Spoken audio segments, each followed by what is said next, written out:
호세아 13장 9절로 16절 말씀입니다. 호세아 13장 9절로 16절 말씀 다같이 한 목소리로 봉독하겠습니다. 이스라엘아, 내가 패망하였나니 이는 너를 도와주는 나를 대적함이라. 전에 내게 이르기를 내가 내게 왕과 지도자들을 주소서 하였느니라. 내 모든 성읍에서 너를 구원할 자 곧 내 왕이 이제 어디 있으며 내 재판장들이 어디 있느냐. 내가 분노함으로 내게 왕을 주고 진노함으로 피하였노라. 에브라임의 불의가 봉함되었고 그 죄가 저장되었나니 해산하는 여인의 어려움이 그에게 임하리라. 그는 지혜 없는 자식이로다. 해산할 때가 되어도 그가 나오지 못하느니라. 내가 그들을 수올 건세에서 속량하며 사망에서 구속하리니 사망아, 내 재앙이 어디 있느냐. 수올아, 내 멸망이 어디 있느냐. 뉘우침이 내 눈앞에서 스무리라. 그가 비록 형제 중에서 결실하나 동풍이 오리니 곧 광야에서 일어나는 여호와의 바람이라. 그의 근원이 마르며 그의 샘이 마르고 그 쌓아둔 바 모든 보배의 그릇이 약탈되리로다. 사마리아가 그들의 하나님을 배반하였으므로 형벌을 당하여 칼에 엎드러질 것이요 그 어린이는 부서뜨려지며 아이벤 여인의 배가 갈라지리라. 아멘. 오늘 9절 상반절 말씀에 보면 9절 전체 보면 이스라엘아, 내가 패망하였나니 이는 너를 도와주는 나를 대적함이라. 북왕국 이스라엘이 패망한 이유에 대해서 오늘 본문이 우리에게 말씀해 주고 있어요. 패망한 이유는 이스라엘 북왕국이 BC 722년에 아수르에게 점령당하잖아요. 망하잖아요. 망하는 이유는 첫 번째로는 여기 9절 하반절에 있는 대로 너를 도와주는 나를 대적함이라. 하나님을 대적함으로 말미암아 망했다라고 말씀합니다. 16절 상반절에 보면 사마리아가 그들의 하나님을 배반하였으므로 형벌을 당하여. 하나님을 배반했다 그래요. 배반했다. 우리는 하나님을 대적하거나 하나님을 배반하면 안 됩니다. 이스라엘 백성들이 어떻게 애굽 땅에서 나왔습니까? 하나님이 10가지 기적을 애굽 땅에 베푸시고 하나님의 권능으로 애굽 땅에서 나오잖아요. 또 광야를 가는 동안 하나님이 홍해를 건너갈 때도 도와주시고 메추라기 만나를 통해서 먹이시고 입히시고 또 구름기둥 불기둥으로 덮어서 돌봐주시고 하나님이 도와주시고 광야 생활도 하나님의 도우심에 손길이 없으면 어떻게 삽니까? 거기에 옷도 없고 신발도 없는데 하나님이 신발도 떨어지지도 않고 옷도 헤어지지 않도록 하나님이 그렇게 돌보셨다라고 말씀하잖아요. 또 하나님의 은혜 가운데 가나안 땅을 점령하고 들어갔을 때 하나님께서 도우셔서 가나안 원주민들 다 쫓아내고 그 땅을 점령하고 그 땅을 기업으로 받아서 살게 되었습니다. 그런데 이제 사사시대부터 하나님을 떠나가지고 이방인들의 습관을 쫓아서 우상을 섬기기 시작하잖아요. 하나님을 대적하잖아요. 하나님이 도와주셨던 그 하나님을 다 잊어버렸습니다. 우리가 2주 전에 보았던 것처럼 여로보암 시대는 아주 잘 산 북왕국에서 최고로 문화도 경제도 아주 찬란하게 빛나는 그런 때입니다. 지금 제일 잘 사는 때에 그런 배불러 져가지고 교만해서 하나님을 떠났다, 하나님을 대적했다.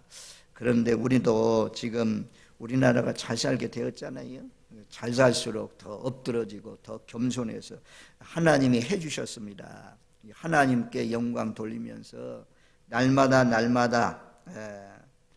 나의 도움이 어디서 올고 나의 도움이 천지를 지으신 여호와께서로다 라는 말씀처럼 그 말씀 붙들고 하나님 앞에 기도하시면서 사시는 복된 삶이 되시길 바랍니다. 시험이 오면 어려움이 오면 자기 마음을 잘 컨트롤해야 돼요. 말씀을 통해서 잘 다스려야 돼요. 그리고 하나님과 멀어지고 말씀과 멀어지는 그런 길로 가면 안 돼요. 억지로라도 오기 싫어도 하나님 앞에 오고 하나님 앞에 쓰러지고, 그래야 하나님이 돌봐주시고 긍휼을 베풀죠. 오늘 오전 말씀에 강도도 뭐 잘못됐다고 하니까 하나님이 다 그냥 돌봐주셨잖아요. 호세아가 무엇입니까? 하나님 앞에 잘못했다고 돌아오면 찢었으나 하나님 다 싸매주신다고 하잖아요. 사는 길은 하나님 대적하고 하나님 반항하면 죽음의 길이고, 하나님 앞에 나오면 하나님이 살려주십니다. 하나님이 새롭게 다시 우리를 도와주시고 권능의 팔로, 능력의 팔로 붙잡아 주십니다. 내 인생 절대로 우리는 주님만 앙망하고 주님만 도심 삼고 사시는, 하나님을 방패 삼고 사시는 저와 여러분들 되시기를 주님의 이름으로 축원드립니다. 아멘. 자, 두 번째 이유는 10절 말씀, 우리 한번 10절 말씀 우리 같이 읽겠습니다. 전에 내게 이르기를 내게 왕과 지도자들을 주소서 하였느니라.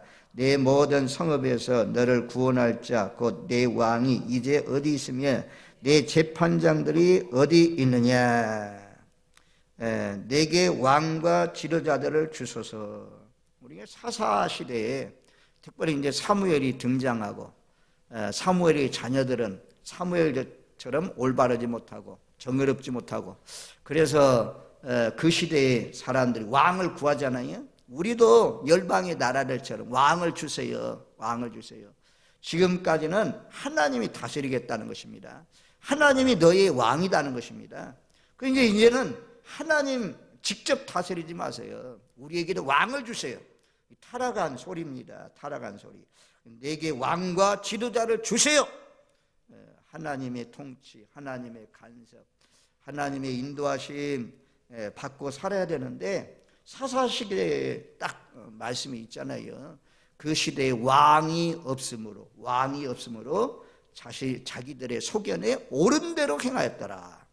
아이고, 이 머리 이거 가지고 생각하는 것이, 뭘 옳은 대로 행해요. 망할 생각만 하지. 육신의 생각은 사망이 온대. 언제나 우리가 성령 충만하고 은혜 충만하고 못하잖아요. 망할 생각하면, 요 생각 따라가면 죽는다 이거야. 영의 생각을 쫓아서 살아가야 사는 길인데, 하나님의 통치, 하나님의 간섭을 받아야 살 수 있는데, 하나님의 말씀이 지배하시고 말씀이 통치하시고 말씀이 다스리는, 언제나 교만을 쫓아내고 미움, 시기, 질투 이런 것들 다 뽑아내고 우상숭배, 정욕, 욕심 다 무너뜨리고 하나님의 지배받아서 온유, 겸손, 사랑 이런 거 다 심어가지고 그렇게 살아갈 때 복된 것이잖아요. 저와 여러분들, 하나님이 나를 다스려 달라고. 주님 나의 왕, 주님은 나의 왕이십니다. 하나님 나를 다스려 주세요. 하나님 나를 왕이 다스리면 왕, 절대 군주. 지금처럼 대통령의 권세가 지금 뭐 많이 떨어져 있잖아요. 대통령도 막 함부로 말하고 있는 그런 시대지만, 이 절대 권력자 왕 앞에 그냥 백성들이, 옛날에 사극들 보면 왕이 지나가면 막 전부 다 그냥 길바닥에 다 엎드리잖아요. 그런 시대처럼 하나님을 왕으로, 말씀을 왕으로 그렇게 지배당해서 사는 자가 복이 있습니다. 우리가 왕을 세울 때 이미 하나님이 모세를 통해서 가나안 땅에 들어가면 이스라엘 백성들이 왕 세워달라고 할 줄 알아서 그랬는지 몰라도, 그 하나님의 말씀에 그러잖아요. 너희가 왕을 세울 때는 왕은 왕 곁에 두루마리를 두고 이 말씀을 늘 묵상하게 하라. 그 왕이 세 가지를 많이 두지 말라고 그랬어요. 첫 번째는 은금을 많이 두지 말라. 물질을 많이 왕 곁에 두지 말라. 두 번째는 말. 그 시대는 말을 타고 다니면서 싸우던 그런 시대니까 애굽의 말들 많이 두지 말라. 세 번째, 왕은 여인들에게 빠져가지고 향락에 빠져서 잘 다스리지 못하니까 여인들을 많이 두지 말라. 그런데요, 이 왕들마다 우리가 열왕기 말씀해 보면 북왕국의 왕들은 하나같이 전부 모두 다 이 율례와 법도를 떠났어요. 그래서 결국에는 망했어요. 그래서 하나님이 직접 다스리는 그런 통치를 받아야 되는데, 하나님의 통치 받지 않으려고 하다가 망하게 되는 것을 우리가 이 성경을 통해서 볼 수가 있습니다. 지도자를 세워주세요. 우리도 왕을 세워주세요. 이제 사무엘서 말씀에 보면 그 장면이 이렇게 기록되고 있잖아요. 사무엘서 8장 4절로 7절 말씀까지 보면 8장 사무엘상 8장 4절로 7절 말씀까지 제가 한번 봉독에 올리겠습니다. 이스라엘의 모든 장로가 모여 남아있는 사무엘에게 나가서 그에게 이르되 보소서 당신은 늙고 당신의 아들들은 당신의 행위를 따르지 아니하니 모든 나라와 같이 우리에게 왕을 세워 우리를 다스리게 하소서 한지라. 우리에게 왕을 주어 우리를 다스리게 하라 했을 때에 사무엘이 그것을 기뻐하지 아니하여 여호와께 기도하며 여호와께서 사무엘에게 이르시되 백성이 내게 한 말을 다 들으라. 이는 그들이 너를 버림이 아니요 나를 버려 자기들의 왕이 되지 못하게 함이니라. 하나님 버렸다 이거야. 하나님이 왕인데 하나님 버리고 이방인들 따라가는 거예요. 지금 이방인들처럼 우리에게도 왕을 세워주세요. 왕이 막 제일 앞장서서 싸우고 탁탁 적을 물리치고 이런 거 보니까 우리도 왕 세우면 그렇게 할 거 아닌가. 그래서 우리에게도 왕을 세워달라라고 요청했는데 이것은 하나님이 기뻐하지 않는 것입니다. 그래서 우리가 사무엘이 막 울고 하잖아요. 모르는 척하면서 그냥 하도 그래도 세워주세요. 그래도 세워주세요. 계속 요청하니까 그래? 그러면 너희들 마음대로 해봐라. 그래가지고 세운 것이 왕의 제도입니다. 결국에는 이스라엘 민족이 왕의 제도 때문에 남왕국도 망하고 북왕국도 망해요. 왕들마다 정말 다윗처럼 하나님 잘 섬기는 사람들이 그게 없잖아요. 우리가 역대기를 봐도 열왕기를 봐도 겨우 몇 사람밖에 없잖아요. 그래서 결국에는 망했어요. 그래서 오늘 말씀에 그렇게 말씀하잖아요. 13장 10절 하반절에 보면 내 모든 성읍에서 너를 구원할 자 곧 내 왕이 이제 어디 있으며 내 재판장들이 어디 있느냐. 지금은 있어요. 지금은 여로보암 왕이 있어요. 그 위에도 몇몇 사람의 왕이 있어요. 호세아 왕이 세워져서 망할 때까지 왕이 있었는데 나라가 망하니까 왕이 없는 거예요. 너희가 세워달라는 왕이 지금 어디 있냐. 너희가 세워달라고 하는 재판장들 지도자들 어디 있느냐. 볼 수가 없잖아. 그래서 참 우리가 지도자들 위해서 많이 기도해야 돼요. 교회도 목회자를 위해서 기도해야 되고 나라와 민족도 늘 날마다 우리가 바울이 디모데에서 권면한 것처럼 너희의 평안하고 고요한 생활을 위해서 첫째로 권하노니 위에 있는 권세자들 위해서 기도하라 라는 말씀처럼 그치지 않고 자녀들 위해서 기도하는 것처럼 늘 나라와 민족을 위해서 기도하시는 이 땅의 지도자 통치자를 위해서 기도하시는 저와 여러분들 되시기를 주님의 이름으로 축원드립니다. 아멘. 그래서 하나님이 아주 그냥 분노해서 왕을 그냥 없애버리잖아요. 나라도 쫄딱 망하게 하셨다라고 말씀해요. 그래서 오늘날도 우리가 하나님의 말씀의 지배, 예수 우리 왕이여 왕으로 받아들이고 이 하나님을 경외하고 경건하게 살면 하나님의 말씀에 줘요. 우리의 삶 가운데 잘못들을 말씀해 줘요. 틀림없이 말씀해 줘요. 그러면 내 뜻도 있잖아요. 언제나 내 뜻도 있잖아요. 내 뜻을 내려놓고 하나님의 뜻을 받아들여야 돼요. 아무튼 두 번째 이유는 지도자들 잘못 세워서 하나님이 직접 통치하면 될 텐데 그 통치를 거스리고 사람 지도자를 세웠다가 망했다라고 말씀해요. 그 다음에 세 번째 이유는 12절 말씀 13장 12절 우리 같이 읽습니다. 에브라임의 불의가 봉함되었고 그 죄가 저장되었나니 죄가 얼마나 많은지 하나님이 쌓고 쌓아가지고 죄가 저장되었다. 봉함되었다. 너무 많다. 죄가 너무 많다. 그래서 우리도 하나님 앞에 죄 지으면 터여놓으면 없어지잖아요. 사라지잖아요. 그런데 토해놓지 않으면 쌓여. 재 쌓지 마세요.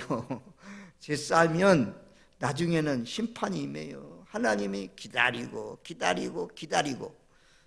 하나님이 회개하기를 기다리는데도 불구하고 회개하지 않으면 눈이 가지에 나뭇가지에 쌓이면 부러지잖아요. 하나님이 징계한단 말이에요. 하나님이 자녀니까 징계해서라도 돌아오게 해야 되잖아요. 회개하게 해야 되잖아요. 영원히 살게 해야 되잖아요. 그래서 쌓아놓으면 결국에는 이 징계가 크게 임해요. 그래서 이 고난 주간에도 사순절 기간에도 말씀드린 것처럼 하나님의 아들을 또 십자가에 못 박는 것이 죄 짓는 것. 하나님의 아들을 짓밟는 것이 무엇이냐? 아니, 우리가 제사함 받았다면 죄를 멀리해야 되고 죄를 피해 가야 되고 죄와 싸워 이겨야 되는데 죄 짓고 살면 하나님의 아들을 또다시 십자가에 못 박는 것입니다. 저와 여러분들 은혜를 저장해야지. 말씀도 쌓이면 은혜가 터져요. 은혜가 터지는 역사가 있어. 기도도 쌓이면 다 기도가 이루어져요. 기도가 이루어지고 은혜가 이루어지고 축복이 이루어지고 이래야지. 잘못 가가지고 그냥 저주가 쌓여가지고 그 저주가 임하면 되겠습니까? 이스라엘 민족이 지금 여로보암 1세 거기로부터 시작해가지고 계속 내려오면서 계속 하나님은 왕들을 세우고 또 왕들을 세우고 기대하면서 이 왕은 하나님 잘 섬기겠지. 세우시는 왕들마다 그냥 전부 다 하나님 떠나서 열방의 길로 바알을 섬기고 우상을 섬기네요. 그래서 쌓아놨다가 하나님께서 한꺼번에 쏟아져서 아수르에게 멸망당하는 것을 볼 수가 있습니다. 하나님이 기록한다고 하죠. 요한계시록 20장 12절 말씀에 보면 행위차게 다 기록한다는 거예요. 하나님이 행위차게 하나하나 낱낱이 기록하고 있다. 이 코로나 시대에 이 어려운 시대에 이렇게 주일 밤에 나오는 사람들 얼마나 감사해요. 이런 거 다 하나님이 기록하고 있다는 거죠. 하나님이 아무튼 이 죄가 기록되고 나쁜 행실이 기록되고 심은 대로 거둔다고 하는데 그런 것이 기록되지 않도록 하나님이 기뻐하시고 헌신하시고 하는 이런 찬양도 얼마나 좋습니까? 하나님 말씀대로 그 황소 한 마리를 드리는 것보다도 하나님이 찬양을 기뻐하신다. 주일날 이렇게 악기를 통해서 연주하는 사람들, 또 찬양을 준비해서 찬양하는 사람들 부담 많이 돼요. 설교도 부담되는 것처럼 밖에 나와서 여기 사람들 보는 가운데 또 하나님 보좌를 바라보고 찬양을 올리는데 부담 많이 되지만 그 부담을 지고 일을 할 때 하나님이 기뻐하는 향이 되어 올라가잖아요. 향이 되어 향 피우는 것처럼 향이 되어서 찬송의 향기가, 기도의 향기가, 오늘 예배드리는 그 발걸음의 향기가 하늘나라에 다 올라갑니다. 죄가 저장되는 것이 아니라 하나님의 은혜, 축복이 저장되어서 쌓여서 아주 그냥 축복이 내려오는 그런 복된 삶이 되시기를 주님의 이름으로 축원드립니다. 아멘. 그 다음에 13장 2절 6절 우리 지난주에 봤던 말씀인데 그러면 2절 말씀 우리 한번 같이 읽겠습니다. 이제도 그들은 더욱 범죄하여 그 은으로 자기를 위하여 우상을 부어 만들되 자기의 정교함을 따라 우상을 만들었으며 그것은 다 언쟁삭이 만든 것이거늘 그들은 그것에 대하여 말하기를 제사 드리는 자는 송아지와 입을 맞출 것이라 하도다. 우상 숭배입니다. 하나님과 입 맞추고 살아야지. 우상과 입 맞추고 사니까 입 맞추면 가까운 사람, 사랑하는 사람 입 맞추잖아요. 우상하고 가까워져서 망했다 그래요. 그 다음에 6절 말씀에도 보면 13장 6절 같이 읽습니다. 그들이 먹여준 대로 배가 불렀고 배가 부르니 그들의 마음이 교만하여 이로 말미암아 나를 잊었느니라. 교만, 배불러져서 교만해서 하나님을 잊어버렸다. 그래서 망했다. 패망 이유 4가지를 제가 말씀드렸어요. 첫 번째는 도와주시는 하나님을 대적하고 하나님을 반역했기 때문에 망했다. 배반했기 때문에 난 망했다. 두 번째는 하나님이 직접 통치하는 왕이 돼야 되는데 열방의 길로 가가지고 이방 나라들처럼 우리에게도 왕을 세워주세요. 왕을 통해서 다스려주세요. 이것 때문에 망했다. 세 번째 이유는 죄가 봉함되었다. 이거. 죄가 많아서, 죄가 저장되어서 죄 때문에 망했다. 네 번째는 우상숭배 때문에, 또 교만한 것, 배불러져서 하나님을 잊어버린 것 때문에 망했다라고 말씀해요. 그래서 이제 하나님이 이런 나라를 심판하잖아요. 심판하는데 어떻게 심판하십니까? 심판하는 모양이, 자, 13절 말씀에 보면, 우리 13절 말씀 같이 읽습니다. 해산하는 여인의 어려움이 그에게 임하리라. 그는 지혜 없는 자식이로다. 해산할 때가 되어도 그가 나오지 못하느니라. 해산하는 여인의 고통이 임한다. 여기 보니까 아이가 나오지 않아요. 지식 없는 자식이 나오지를 않는다. 그러면 해산하다가 자녀가 안 나오면 그 아이도 죽고 산모도 죽잖아요. 그런 심판이 임할 것을 말씀해 주고 있어요. 회개하고 돌아오지 아니하면. 그래서 결국에는 북왕국이 망하잖아요. 자, 그 다음에 13장 15절 말씀에도 보면, 우리 15절 말씀 같이 읽습니다. 그가 비록 형제 중에서 결실하나 동풍이 오리니 곧 광야에서 일어나는 여호와의 바람이라. 그의 근원이 마르며 그의 샘이 마르고 쌓아둔 바 모든 보배의 그릇이 약탈되리로다. 여호와의 바람이 불어온다. 동풍이 불어온다. 광야의 바람, 샘이 마르고 쌓아둔 모든 보배들을 약탈하는 바람, 아수르가 쳐들어오는 것을 바람으로 비교했어요. 그리고 우리가 이스라엘 지도 봤잖아요. 지도 위에는 갈릴리 호수가 있고 밑으로 내려가면 사해바다가 있고 요단강이 쫙 갈라 있고, 요단 동편, 요단 서편인데, 동편은 이제 요르단, 에돔 이런 나라가 있는데, 요 사막에서 불어온 바람이, 사막에서. 그 동쪽에는 우리가 엘리야가 지중해를 바라본 갈멜산에서 지중해 바라보잖아요. 이 지중해 쪽은 이 바람, 따뜻한 바람, 좋은 바람, 비바람 불어오잖아요. 그래서 비가 쏟아지고, 여기는 좀 푸르고 옥토고 그런 지역이잖아요. 그래서 여기 동편에서, 요르단 쪽에서, 암몬 쪽에서 사막에서 불어오는 바람, 이런 바람으로 말미암아 모든 것들이 다 마르고 다 보배들도 약탈되는 그런 심판이 임한다. 하나님을 버리고 배반하고 떠나면 심판이 임한다 그래요. 그 다음에 16절 말씀 같이 읽습니다. 사마리아가 그들의 하나님을 배반하였으므로 형벌을 당하여 칼에 엎드러질 것이요 그 어린아이는 부서뜨려지며 아이벤 여인의 배가 갈라지리라. 아멘. 칼이 임한다. 칼이 임한다. 야, 여기 참 무섭게 기록하고 있어요. 어린아이는 부서뜨려지며, 칼로 막 치는 거죠. 어린아이를. 전쟁을 해도요, 군인들이 적군의 어린아이, 노인, 여인들, 이런 사람들 함부로 막 치고 막 때리고 죽이고 이러면 인권 유린으로 막 해가지고 나오잖아요. 미국이 이라크 침략했을 때 이라크에 있는 사람들 포로들 막 뭐 개처럼 막 개줄처럼 묶었잖아요. 그게 보도가 돼가지고 미국의 군인들 인권도 없다라고 하면서 비판이 나온 것을 우리가 볼 수가 있습니다. 그래서 상대방의 나라들도 국률을 베풀어야 돼요. 그런데 이 국률이 없다는 거예요. 어린아이를 칼로 막 부셔뜨린다 이게, 칼로 깨버린다 이게. 그리고 아이벤 여인의 배가 갈라진다.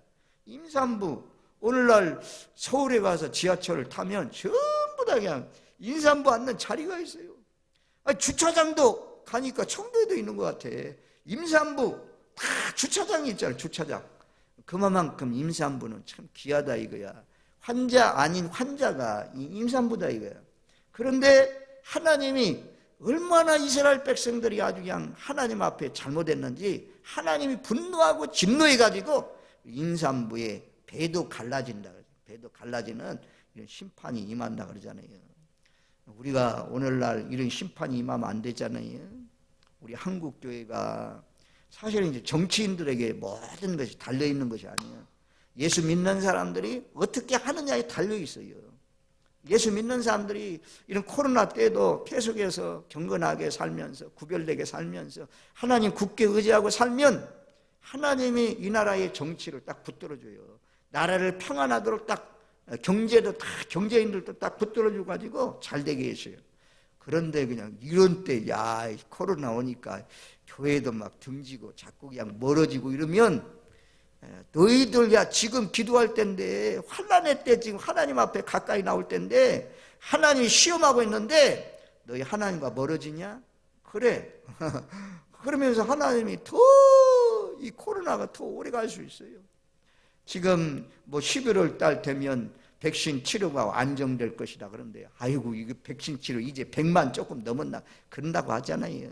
우리 교회도 몇 사람 백신 치료 받은 사람이 있는데 언제 우리한테 차례가 올지, 우리 아이들한테 차례가 와서 다 맞게 될지, 그래서 안정된 생활로 돌아갈지, 요놈의 변형이 안 생겨가지고 잘 이루어져야 하는데 이거 참 가망성이 희박하잖아요. 아이고 내년 상반기나 돼야 될지 모르겠다 이게. 우리나라 좀 백신 치료제가 나와서 잘 좀 치료되고 그래서 안정된 생활로 빨리 가는 것이 예수 믿는 사람이 달려 있어요. 예수 믿는. 지금 교회들마다 얼마나 어려워요. 우리 교회도 그렇지만 우리 교회는 그래도 덜해요. 충격이. 큰 교회들 봐요. 저기 20%만 모여가 사랑의 교회 오늘 오후 시간에 그 예배 드리는 거 보니까 그래도 교회가 크니까 사람들이 많이 모인 것 같더라. 그래도 뭐 자리 하나에 한두 사람밖에 없으니까 얼마나 텅텅 빈 것처럼 그렇게 예배 드립니까? 아무튼 이런 때일수록 멀어지지 마십시오. 환경 핑계대지 마시고 어려울수록 계속해서 다른 사람도 안 나오는데 뭐 누구도 안 나오는데 뭐 안 나온다 하지 마시고 우리들만이라도 스스로 분발해서 더 열심히 하나님 붙잡고 씨름하듯이 이기시는 복된 삶이 되시길 바랍니다. 자, 13장을 읽으면 희망이 없어요. 막 전부 다 심판이고 망하고 막 메어치고 인산모도 배도 갈라버리고 지도자도 사라지고 이런 말씀이잖아요. 그런데 반짝반짝 빛나는 한 구절이 있어요. 14절 말씀입니다. 14절 말씀 우리 같이 읽습니다. 내가 그들을 수월 권세에서 속량하며 사망에서 구속하리니 사망아 내 재앙이 어디 있느냐, 시월아 내 멸망이 어디 있느냐, 뉘우침이 내 눈앞에서 숨으리라. 아멘. 그래도 하나님이 완전히 버리지 않겠다는 것입니다. 소망을 주고 있어요. 시월은 지옥을 말씀하잖아요. 시월 권세에서 내가 너를 속량한다. 값주고 산다는 것입니다. 속량은 내가 너를 속량한다. 사망에서 너를 구속한다. 사망에서 너를 살려낸다. 사망아 내 재앙이 어디 있느냐, 시월아 내 멸망이 어디 있느냐. 사망과 같은 아수르가 점령해서 어려운 가운데 있지만 다시 하나님께서 나라를 등불처럼 일으키시고 다시 세우는 그런 역사가 있을 것을 말씀해 주고 있어요. 그러면서 이 말씀은 이제 바울이 인용을 했죠. 우리가 고린도전서 15장에 가면 마지막 결론 부분에 가가지고 바울이 말입니다. 이 말씀을 이용해서 부활을 증거하잖아요. 15장 55절로 57절 말씀에 보면 고린도전서 15장 55절로 57절 찾아줘봐요. 자, 55절로 57절. 사망아 너의 승리가 어디 있느냐, 사망아 내가 쏘는 것이 어디 있느냐. 사망이 쏘는 것은 죄요 죄의 권능은 율법이라.